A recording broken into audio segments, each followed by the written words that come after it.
Investissement français au Sahara, peut mieux faire.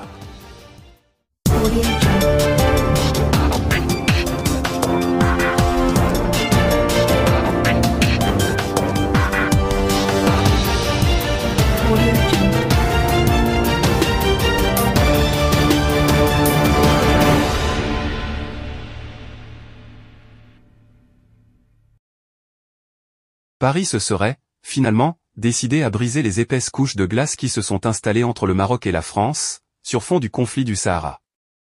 Or, il semblerait que c'est à main nue que l'exécutif français s'attelle à cette ardue entreprise. Selon notre confrère Le Desk, le ministère français des Affaires étrangères aurait autorisé des institutions financières hexagonales à entreprendre des investissements dans les provinces du Sud.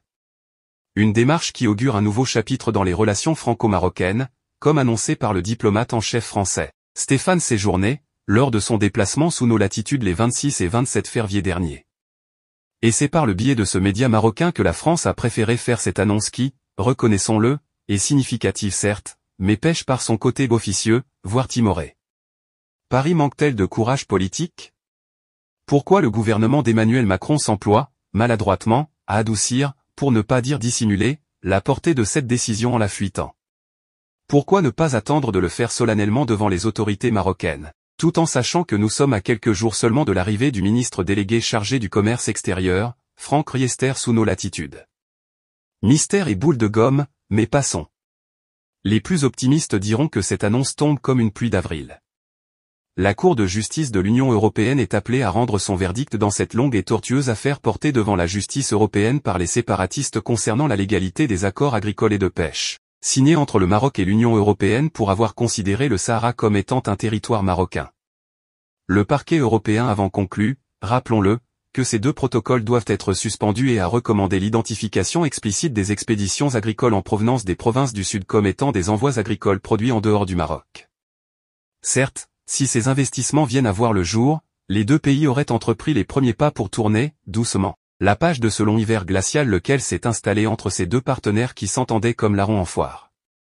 Mais Rabat, rompu au faste des déclarations cérémonieuses, aurait bien préféré une prise de position sans embâche. En se cachant derrière le paravent des affaires comme gage de son changement de position, Paris a fait preuve d'une prudence démesurée qui ne plaît guère à Rabat. L'accès des investisseurs aux garanties et au financement de l'État français est, en soi, une avancée chargée de sens, au vu aussi du contexte actuel où un processus judiciaire devrait statuer sur le sort des protocoles. Seulement, et au vu du ton ferme et décidé adopté par les autorités marocaines, ce premier pas n'a pas tout pour plaire.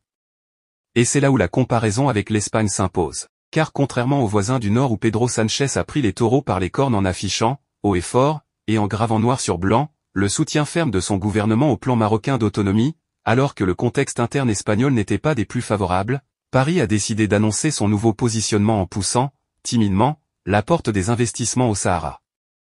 Ironie du sort, c'est bel et bien cette France, le premier pays à défendre, bec et ongle, le plan d'autonomie dont elle était la digne marraine, qui tergiverse, en distillant, au compte-gouttes, sa promise position avancée sur le dossier du Sahara.